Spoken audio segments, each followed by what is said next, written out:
Okay, meron tayong unboxing video for today guys. No, ito naman tayo sa panibagong video.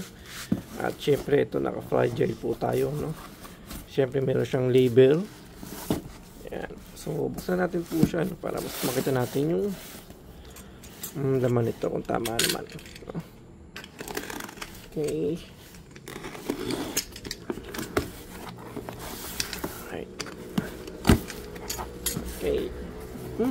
Alright, so meron tayo dito Tamakawa LPG hose Japan, pero actually guys, paano ni-print ito lang yung laman niya, in-nylon lang siya. Mas okay yata guys yung nandun sa may dati natin muna nabili, no? Pero nasa ano kasi siya, nasa gas range na po siya na may oven. Yun kasi yung goma nun, parang meron pa siyang parang ano dito, yung may mga heble siya ng ano, ng alambre. Ito talagang goma lang, no? Pero anyway, and then meron siyang clamp dito na stainless ba to? Sana stainless. Okay, check natin itong mismong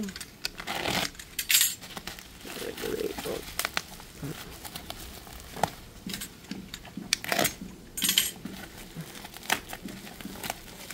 Check natin.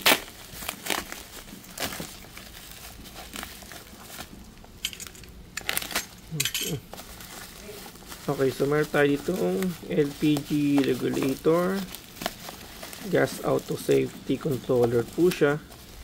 Ang model niya is IC368, no?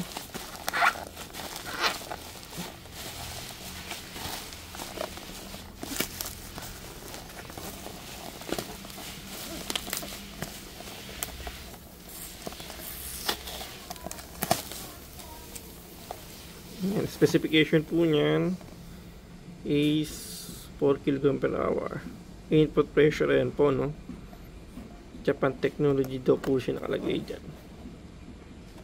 So wala siyang saan ba siya gawa. Wala nakalagay dito, no? Okay. Oops. Okay. Ito, no? Ayan. So iCook po, no? iCook, kaya naka-engage sa kanya, no? Low pressure regulator for LP. Okay.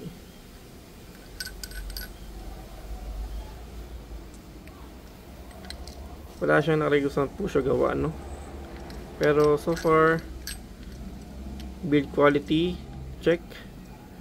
Kung all goods naman, maganda, no?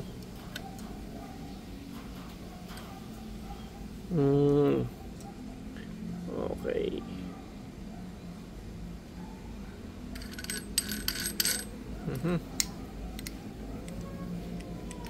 Okay siya pindutin guys.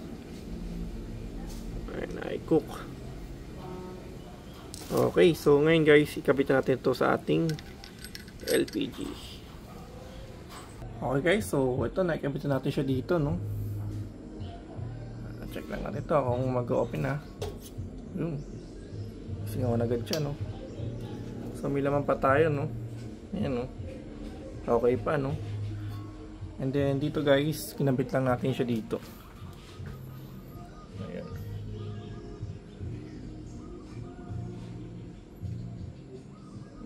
Okay guys, so thank you for watching po, no? Ito yung ating regulator.